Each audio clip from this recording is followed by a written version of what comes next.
लब्बैक अल्लाहुम्म लब्बैक लब्बैक ला शरीक लक लब्बैक इन्नल हम्द वन्निअमत लक वल मुल्क ला शरीक लब्बैक अल्लाहुम्म लब्बैक लब्बैक ला शरीक लक लब्बैक इन्नल हम्द वन्निअमत लक वल मुल्क अस्सलाम वालेकुम वरहमतुल्लाहि वबरकातुहू। मेरा नाम डॉक्टर असदुल्ला सुमरो है। मैं यहाँ अल्तमश जनरल हॉस्पिटल में माहिर अमराज़ क़ल्ब और हार्ट फेलियर स्पेशलिस्ट हूँ। हज का सीज़न महीना शुरू हो चुका है और पूरी दुनिया से हाजी जो है वो हज के सफ़र पर रवां दवा है। और इससे पहले भी मैं मेंशन करता रहा हूँ और क्योंकि पब्लिक अवेयरनेस की काफ़ी ज़्यादा जो है वो फुकदान है हमारे यहाँ, क्योंकि हम अपने अलामात को, क्योंकि कोई भी नहीं चाहता, क्योंकि ज़्यादातर जो अमराज़ क़ल्ब नौजवानों में 40, 45, 50 साल के अंदर जो है वो हमारे लोगों को हार्ट के प्रॉब्लम्स हो जाते हैं।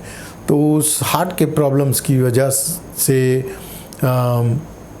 उनको अलामात तो होते हैं, लेकिन वो अस्पताल जाने से कतराते हैं। अस्पताल जो है वो अगर आते भी हैं तो ताख़ीर करके आते हैं, और जैसे समझें कि अब क्या होगा हो जब चिड़िया चुग गई खेत, इतना ताख़ीर करके आते हैं। किसी को कार्डियक अरेस्ट हो जाता है, कोई अक्यूट पल्मोनरी एडिमा के साथ, कार्डियोजेनिक शॉक के साथ आते हैं, उनका लिवर काम करना छोड़ देता है, गुर्दे काम करना छोड़ देते हैं। तो ये ताख़ीर जो है ये बहुत ज़्यादा जो है वो एक मसला है, बहुत एक मसला है कि और उसको अवॉइड करना चाहिए। अब सफ़र जो है वो कुछ मरीज़ जो हैं उनमें ऐसे अवामिल होते हैं कि उनमें खून का लोथड़ा बनने की जो है वो इम्कानात ज़्यादा हो जाते हैं। अब खून के लोथड़े बनने की वजह से हार्ट अटैक भी हो सकता है।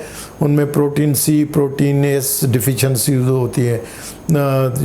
तो या फिर ये होता है कि उनको मुख्तलिफ़ किस्म के कैंसर के अमराज होते हैं, या और कोई दवाएं लिए वो होते हैं। ख़ास करके जो नौजवान ख़वातीन हैं वो कंट्रासेप्टिव पिल्स लेती हैं ताकि हज के दौरान माहवारी और हमला होने से जो है वो बचने के लिए वो पिल्स वगैरह लेती हैं। तो उन पिल्स के एडवर्स इफ़ेक्ट की वजह से उनमें खून के लोथड़े जमा होने के इम्कानात बढ़ जाते हैं। और वो जो इम्कानात होते हैं वो ज़्यादातर तब होते हैं जब मरीज़ सफ़र करते हैं। तो सफ़र के दौरान चुनाचे जैसे जहाज़ का सफ़र है, अब तो जहाज़ का सफ़र लेकिन फिर भी सफ़र है, तो सफ़र के दौरान जो है वो ये जो टांगें होती हैं, ये टांगों की जो वेंस होती हैं हमारी, उनको डीप वेंस हम कहते हैं। तो उन डीप वेंस में क्लॉट्स आ जाते हैं, और उन क्लॉट्स के आने की वजह से वो क्लॉट टूट के फिर फेफड़ों की नालियों में जाके फंस जाते हैं, जिसको हम पल्मोनरी एम्बोलिज़म कहते हैं। और ये पल्मोनरी एम्बोलिज़म की बीमारी भी काफ़ी कामन है, और क्योंकि सफ़र होता है।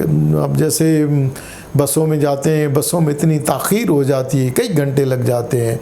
इवन अरफात के दिन जो है, अरफात से मुज़दलिफ़ा पहुँचते पहुँचते 5-5, 6-6 घंटे लोगों को लग जाते हैं। या फिर तवाफ़ ज़ियारा के लिए जाते हैं, तो फिर या उसके अलावा जो सऊदी अरब से लोग सफ़र करके आते हैं, या जो दूसरे अरब ममालिक से सफ़र करके आते हैं, तो लंबा सफ़र होता है। उस लंबे सफ़र की वजह से उनकी टांगों में, शरियानों में खून के लोथड़े जम जाते हैं, और वो खून के लोथड़े टूट के जब फेफड़ों की सांस की नालियों में जाते हैं तो मरीज़ों को सांस की शिकायत हो जाती है। और उसके सांस के साथ साथ कुछ मरीज़ों को सीने में दर्द भी होता है, और ब्लड प्रेशर, अगर लोथड़ा जो है वो काफ़ी बड़ा है तो फिर उनका ब्लड प्रेशर डाउन होके और जिस्म ठंडा पड़ जाता है, और कुछ मरीज़ जो हैं वो बेहोश हो जाते हैं या कार्डियक अरेस्ट होके अचानक मौत का शिकार हो जाते हैं। तो लिहाजा ये जो शुरुआत के सिम्टम्स होते हैं, जैसे अचानक मरीज़ों को सांस की शिकायत और या सीने का दर्द हो, तो ऐसे मरीज़ों को भी फ़ौरी तौर पर अस्पताल में जाके और अपना तशख़ीस और इलाज, क्योंकि हज के दौरान वहाँ अस्पतालों में चाहे मिन्ना है, मुज़दलिफ़ा है, अरफ़ात है, तो 12 तो तकरीबन नए अस्पताल खुलते हैं। इसके अलावा मक्का में, मदीना में बहुत सारे अस्पताल होते हैं जो सिर्फ़ हाजियों के लिए जो है वो होते हैं, और कोई भी हाजी किसी भी वक्त जो है 24 घंटे जो है वो अपनी अलामात के साथ फ़ौरी तौर पर अगर अस्पताल में चला जाता है तो हर किस्म की तशख़ीस और इलाज की सहूलतें होती हैं। तो ताख़ीर जो है वो ताख़ीर सबसे बड़ा मसला है, और बहुत सारे मरीज़ समझते हैं कि उन्हें अमराज़ क़ल्ब नहीं होंगे क्योंकि वो नौजवान हैं, वो सेहतमंद हैं, उन्हें कोई तकलीफ़ नहीं हुई, पूरा हज हमने कर लिया है, अब ये बैठे बैठे जो है तकलीफ़ किसी और वजह से, थकन की वजह से है। तो ये जो बहाने हैं ये इस तरह से सही नहीं होते हैं।